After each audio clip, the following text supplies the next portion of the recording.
So as usual, I'm wearing almost exclusively second-hand clothing. I always do. I keep looking this week. I've been thinking, no, pretty much everything I wear is second-hand. You may have seen this lovely cardigan. I like this cardigan, crochet cardigan, in a recent haul that I did. And then I've got a jumpsuit on, which was, it's only two. It's a nice wide-legged, kind of loose jumpsuit that I got from Vinted. And it's very comfy. And it's good when the weather doesn't know what it's going to do, because the cardigan comes off, it goes on, it's loose and cool anyway. So yeah, quite like that. Hi, I'm Shoestring Jane. Welcome back to my channel where I talk about all things thrifty, frugal and money saving. And I had a really good money saving morning this morning, so I thought I would share it with you. I live in a flipping wonderful town. I tell you what, I freaking love this town. It is so community minded, and there are lots of people that care about stuff that I care about, like the environment, and just generous and nice people, and I freaking love it. Am I allowed to say that on YouTube? I think I am. It's not swearing, is it? So I was doing all of my jobs together whilst I left the dog here with the girls, and whilst I had the car, because they were taking the car out. So I shut out and did all of my jobs. So I went to the post office.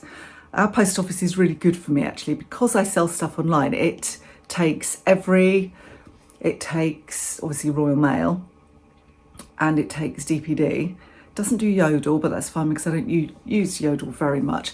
And then our local co-op does Collect Plus and has an in-post locker thing. So that was the other thing. I'd sold something on Vinted, so I needed to go in there.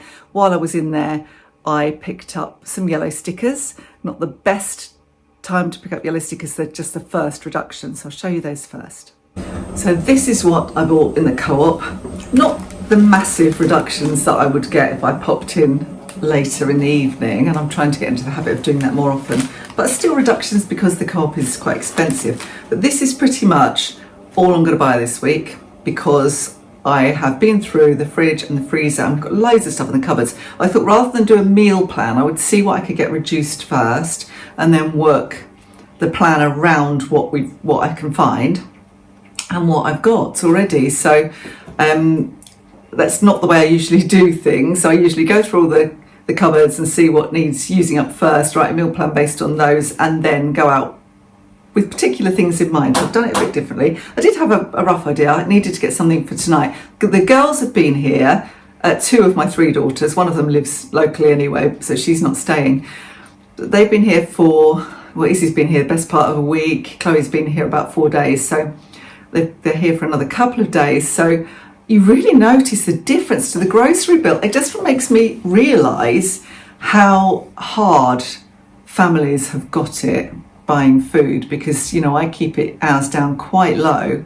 But when you've got kids, I mean, and mine aren't children, obviously they're adults, but they still are like a plague of locusts, and they go through so much food. It's so much, you just use so much more. So anyway, tonight we're going to have a kind of creamy pasta with soft cheese, use up some mushrooms, use up probably a little bit of salmon that I took out of the freezer that we ended up not eating last night, all of, and just kind of use things up. So I wanted some salad to go with it. So this will only get used tonight, so it's fine to buy it reduced. It's only reduced from £1.15 to 79p, but every little helps.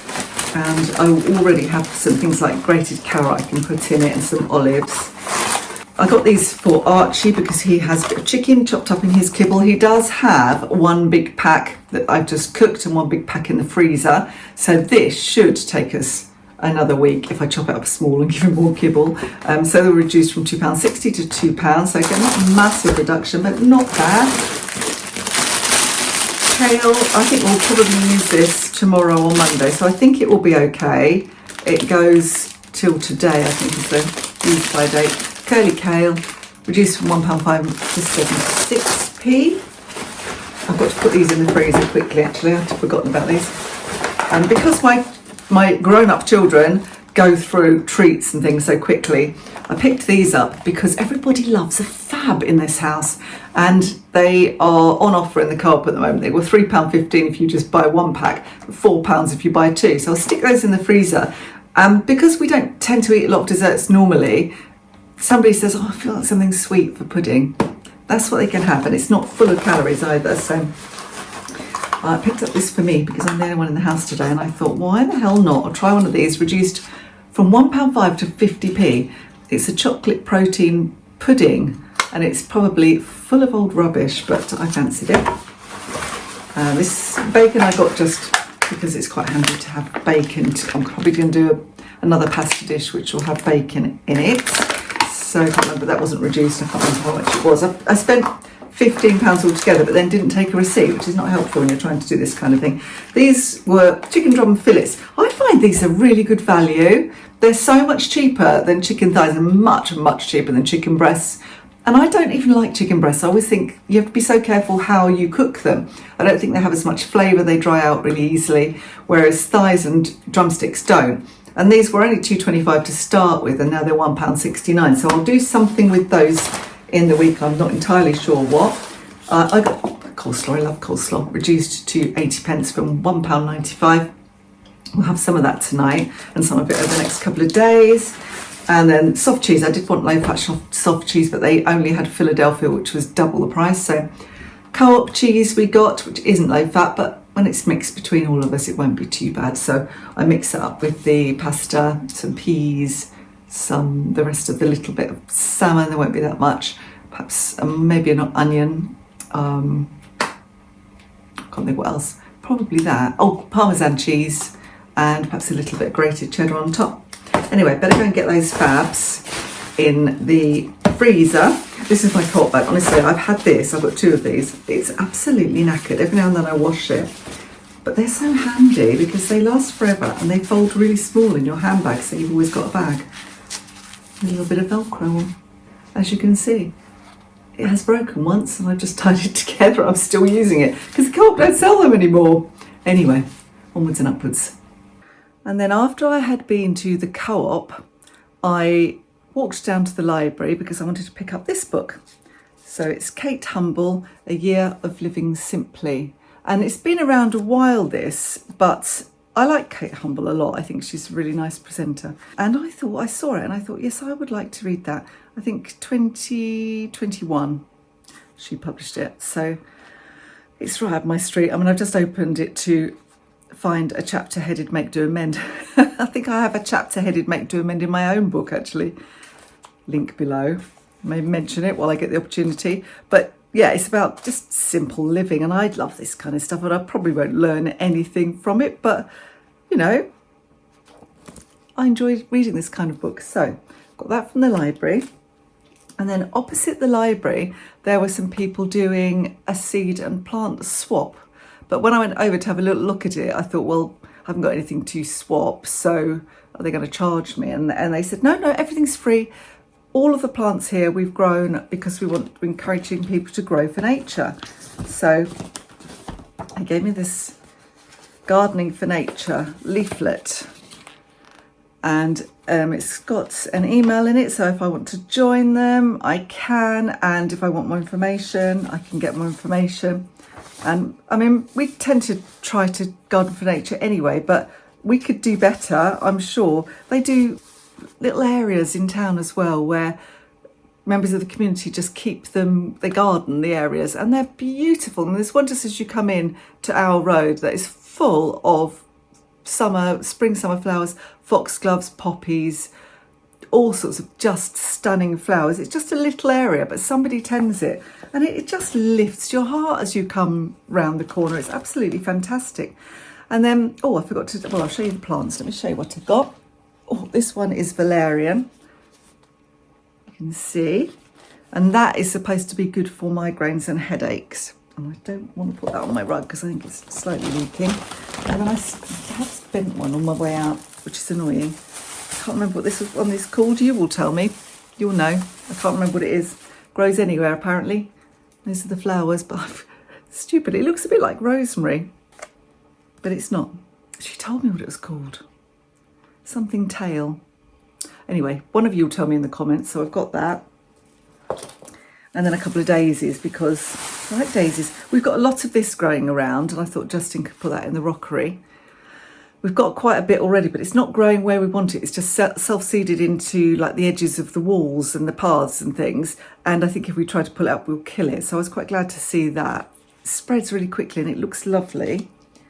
And then another daisy. I don't know if this is, what sort of daisy this is. But again, these tend to spread, don't they? And they're nice. So brilliant. 4 plants for free, with lots of people doing their bit for the community and trying to encourage us all to garden for nature. I think that's brilliant. And then on my dog walk, I picked up, you'll know if you watch my channel, that we don't have a charity shop here. And it means that people tend to just give stuff away. If they, it saves them a trip basically into the bigger town next door. So they'll leave stuff outside, and we picked up so many lovely things. But this morning, I thought I literally am not leaving that there, because if it rains, it's going to get ruined. So I picked up, first of all, just this. I saw this. It's a vintage stamp album. I don't know if you can see that. It says Corona stamp album. And then when I opened it, it's got some loose stamps. They're all really vintage. Oh my goodness. It's got a lot of Austrian. It's got little stamps with stamps. They've been stamped to one side. And there's different countries. The Irish Free State. I mean, I don't remember it being, I don't think it's called that anymore. But interesting actually to see whether they've got, they've got Russian army issues, Russian POs in China. Wow. I actually don't think it's got a date. Paper pressings of British, because somebody has done this and loved it. And then for some reason, somebody has just put it out the front with a load of free stuff. Maybe they died. I can't imagine why you would just put this, just chuck it outside. I mean, I would want to know somebody who was going to have it. This has got Albania. These are all Albania stamps. They must have had a pen pal or somebody there. Or maybe they travelled. This is Arden. There's only a couple of stamps in there. They're further up. What's this? Austria. So I found a few Austrian ones. There are all sorts here. Japan. It's a lovely 1957, 1959. Oh my God, these are amazing. This is absolutely wonderful. Malta. Got the Queen's head on there. There's all sorts in there. So there's a few loose ones there. And then I thought, oh good, there's a carrier bag there. I'll pop it in a carrier bag because I'm on my dog walk. And when I looked, there were yet more stamps loose in the carrier bag and another little album. So, oh my goodness, it's got the name of the person it belongs to. She got it for her 16th birthday in 1962. Wow. And there's just a load of loose ones here. Oh, there's loads of stamps here. And there's postcards as well. Postcards at the back. Oh wow. Oh, it's written in German. But I think they did know someone in Austria. So, and then there's other loose ones here, and they're very old because this one's got 5D, which is old money, isn't it? 5 old pence. Oh, just dropped one. Silly me. 10 cents. 5D, and they've been cut off postcards. They've been cut off envelopes. One or two that haven't been used. This was the one. Look at this. 4D. It's obviously a British stamp, and it's a Christmas stamp, and it's never been used, and it just says Happy Christmas on it. I don't know, what do you reckon? Early 60s. Look at the illustration. I reckon, can you see that? Is it focusing? But just how wonderful. I'm going to have a lot of fun looking into these. I think this is so interesting. And I think my mum would like to look at these too. Stamp collecting is an old-fashioned hobby, isn't it? But very interesting. And when they're all old like this, and they've got a few little bits. Oh, goodness. Stamp swaps we've got here. This was the serious philatelist. British Guiana, Czechoslovakia. That doesn't exist anymore. Egypt. There's nothing in Egypt. Greece. I'm I'm just finding this quite touching. I think it's sad that somebody's spent a long time collecting all these things and they've just been left out. But I guess it could be worse. They could have just been thrown away. So, but that is just so typical of my community. It's lovely. People just will want things to find a new home, and they are very, very generous, and it's just, I don't know, really like it. Anyway, I'm also going to show you, I think I said to you, I pulled out, in my last video, I pulled out a lot of stuff from the garage that I had been ignoring for years.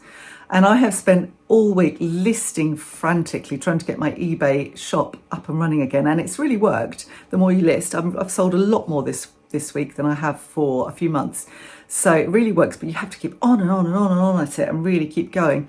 And I've got some things to list, which are first edition Harry Potter books. But I've kind of come against where I was before, because I looked at them before, knew that I had first editions, look at eBay, and the prices are literally all over the place. And there are books that I think they're identical to the book I've got.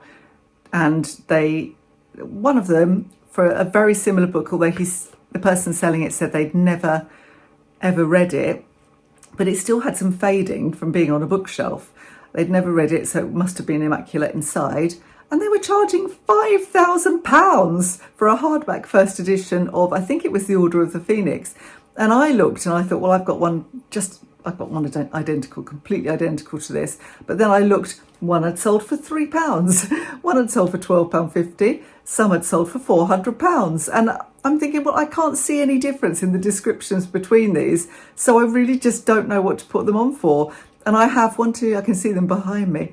I have 7 hardback first editions of different Harry Potters. Haven't got a set. I know if you put them together as a set, then they've got some value. I've got some adult covers, a couple of adult covers, mostly they're the children's covers. And I'm really at a loss. Let me show you them, and maybe some of you are Harry Potter experts and you can tell me what I should be charging for them. Okay, so I think this top one, this is the one that we're trying to charge £5,000 for. Harry Potter and the Order of the Phoenix. It does look as if it's had something stuck there that's been pulled off, maybe this book belongs to type thing. It's not there now, but inside it looks pretty good condition. I mean, there's, it's that discoloration due to age that you get, but no marks or anything. I don't know. It's a first edition, so it's not even, sometimes they're complicated, the editions, aren't they? But this literally just says 2003 first edition. And then I have 2 of these. No, actually I've got 3 of these. One of them was the girls, Harry Potter and the Half-Blood Prince. Again, all pretty good condition. This one doesn't have the dust jacket, and neither does this one. And this one doesn't have the dust jacket either. But as I say, they're all in pretty good condition. I mean, my girls were absolutely terrible with theirs, but one of these was theirs and it's in good condition. The others are just unsellable. They've got their names written all over it, and they're red and falling apart and sellotaped up. So I wouldn't imagine they'd be worth much. And this is one of the adult ones, Order of the Phoenix. Reasonable condition. I have the Deathly Hallows, still with its dust jacket. And again, in pretty good condition. I mean, there's some discoloration on the side, you can see, but nothing major. And another adult copy, the Half-Blood Prince. I think this one was also all over the place in terms of value. So, I don't know.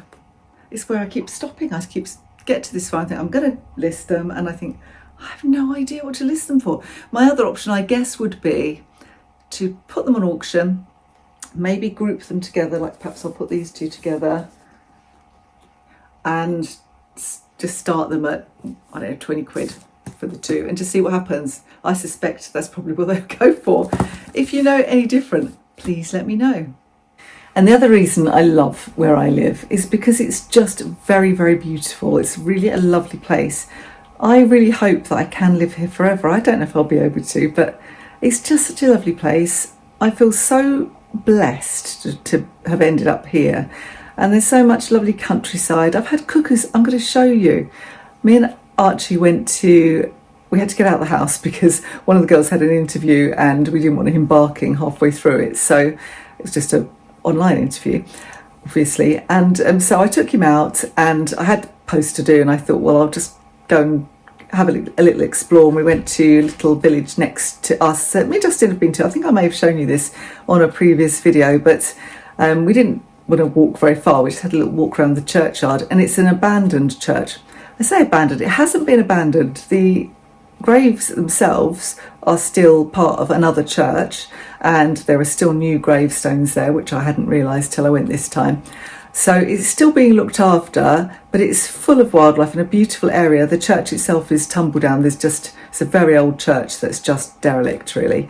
So I'll show you that, and you can hear, if you listen, you can hear the cuckoo quite a lot of the time that we're there. Can you hear? Cuckoo, English cuckoo. That's a rare thing, isn't it?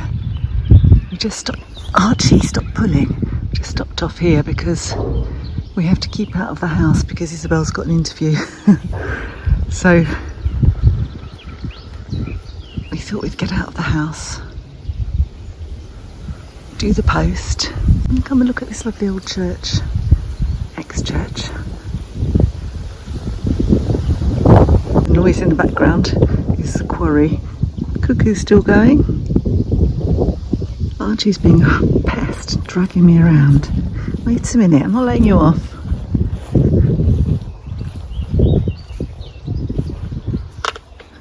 He's got his own agenda, this boy.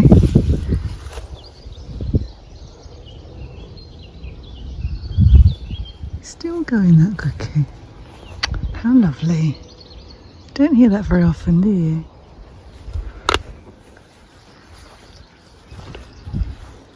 So we're having a walk over there.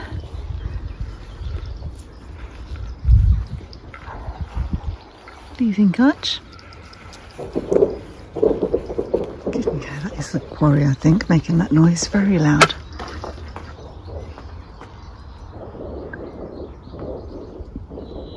This is why he's a little bit jittery. He doesn't like that noise, do you? This is it from the front.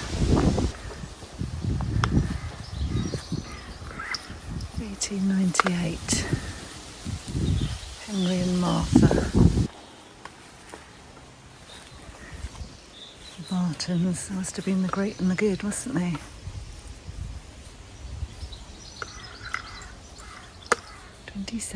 1878. There's another Barton. Yeah, another Barton.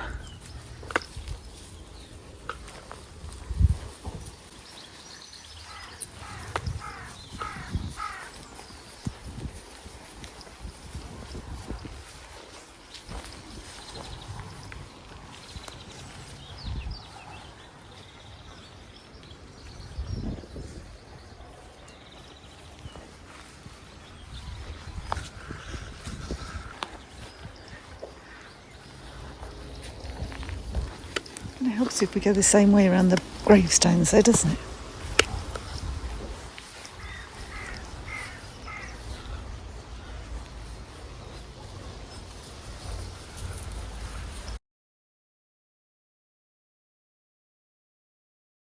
Isn't it an amazing place? I put it on my Instagram and somebody said, oh, can you imagine having weddings there? You could have great pictures.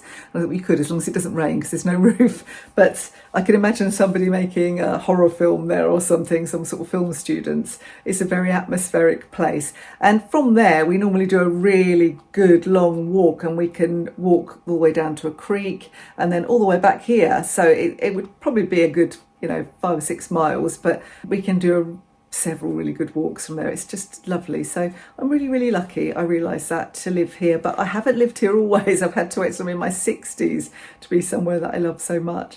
But anyway, I'm not going to go on too much today because I've got a load of stuff to do. I'm going to go and do some more listing. I'm going to make a decision on those flipping books, I think, as well. Going to think about some tea for the girls when they get back and Justin. And then I'm just going to have a chillax. So If you liked this video, don't forget to please give me the thumbs up. Don't forget to like and subscribe and hit your notifications bell so you know next time I'm uploading a video. Thank you so much for watching, and I will see you next time. Bye from me and bye from him.